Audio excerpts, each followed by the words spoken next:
ಎಲ್ಲರಿಗೂ ನಮಸ್ಕಾರ. ಫ್ಲೋರಾ ಫುಡ್ಸ್ನ ನಾಗರ ಪಂಚಮಿ ವಿಶೇಷ ಅಂಕಣಕ್ಕೆ ಸ್ವಾಗತ ಸುಸ್ವಾಗತ. ಇನ್ನೇನು ನಾಗರ ಪಂಚಮಿ ಬಿಡ್ತು. ಆಗಸ್ಟ್ 16 ನಾಗರ ಚೌತಿ, ಆಗಸ್ಟ್ 17 ನಾಗರ ಪಂಚಮಿ. ಚೌತಿಗೆ ಯಾರು ಪೂಜೆ ಮಾಡಬೇಕು, ಪಂಚಮಿಗೆ ಯಾರು ಪೂಜೆ ಮಾಡಬೇಕು, ಇದೊಂದು ಲಿಟಲ್ ಕನ್ಫ್ಯೂಷನ್ ಇರ್ತದೆ. ಆ ಕನ್ಫ್ಯೂಷನ್ ಕ್ಲಿಯರ್ ಮಾಡ್ಲಿಕ್ಕೆ ಬಂದದ್ದದ. ಚೌತಿ ದಿವಸ ಎಲ್ಲ ಹೆಣ್ಮಕ್ಳು ಪೂಜೆ ಮಾಡ್ತಾರೆ. ಹೆಣ್ಮಕ್ಳ ಹಬ್ಬ ಅವತ್ತ ಕಲ್ಲಿನ ನಾಗಪ್ಪಗೆ ನಾವು ಪೂಜೆ ಮಾಡ್ತೀವಿ.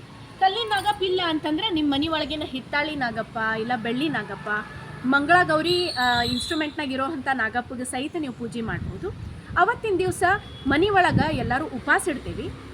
ಅವತ್ತು ಹೆಚ್ಚಂಗಿಲ್ಲ, ಕೊಚ್ಚಂಗಿಲ್ಲ, ಆಮೇಲೆ ಹೆರಿಯಂಗಿಲ್ಲ, ಇನ್ನೊಂದು ಕರಿಯೋದಿಲ್ಲ. ಸೊ ಎಲ್ಲನೂ ಹಸಿದನ್ನು ಏರಿಸ್ತೀವಿ. ಅದ್ರೊಳಗೆ ಬಂದು ನಾಗರಕಾಯಿ ಮತ್ತು ಹಳ್ಳುಪ್ಪು, ಆಮೇಲೆ ನೆನೆಸಿದಂತಹ ಕಡ್ಲಿ ಇವನ್ನ ಏರಿಸ್ತೀವಿ. ಬಾಕಿ ಎಲ್ಲ ಪೂಜಾ ಹೆಂಗೆ ಮಾಡೋ ಹಂಗೆ ಮಾಡ್ತೀವಿ. ಅಂದ್ರೆ ನೀರು ಎರಿತೀವಿ, ಆಮೇಲೆ ಬೆಲ್ಲದ ನೀರು, ಆಮೇಲೆ ಹಾಲು ಎರಿತೀವಿ. ಆಮೇಲೆ ನೀವು ತಂಬಿಟ್ಟುಂಡಿ ಮತ್ತು ಎಳ್ಚಿಗಳಿನ ನೈವೇದ್ಯ ಮಾಡ್ಬೋದು. ಇನ್ನು ಪಂಚಮಿ ದಿವಸ ಮಣ್ಣಿನ ನಾಗಪ್ಪಗೆ ಪೂಜೆ ಮಾಡ್ತೀವಿ.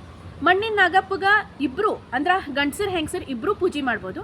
ಗಂಡಸರು ಅವತ್ತಿನ ದಿವಸ ಮಣ್ಣಿನ ನಾಗಪ್ಪಗೆ ಜನಿವಾರ ಹಾಕ್ತಾರೆ.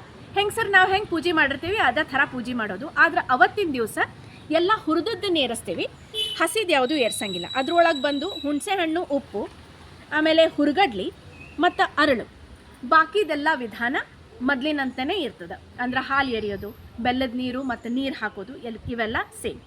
ಅವತ್ತಿನ ದಿವಸ ಚೆಂದಾಗಿ ನೈವೇದ್ಯ ಮಾಡಿ, ಅಡುಗೆ ಮಾಡಿ ನೈವೇದ್ಯ ಮಾಡ್ಬೋದು. ಇನ್ನು ಚೌತಿದು ಪೂಜಾ ವಿಧಾನ ಮತ್ತು ಪಂಚಮಿ ಪೂಜಾ ವಿಧಾನದ ವೀಡಿಯೋಸ್ ಮತ್ತು ನಾವು ಅಪ್ಲೋಡ್ ಮಾಡ್ಲಿಕ್ಕತ್ತೀವಿ. So stay tuned. ಎಲ್ಲರಿಗೂ ಹ್ಯಾಪಿ ನಾಗರ ಪಂಚಮಿ.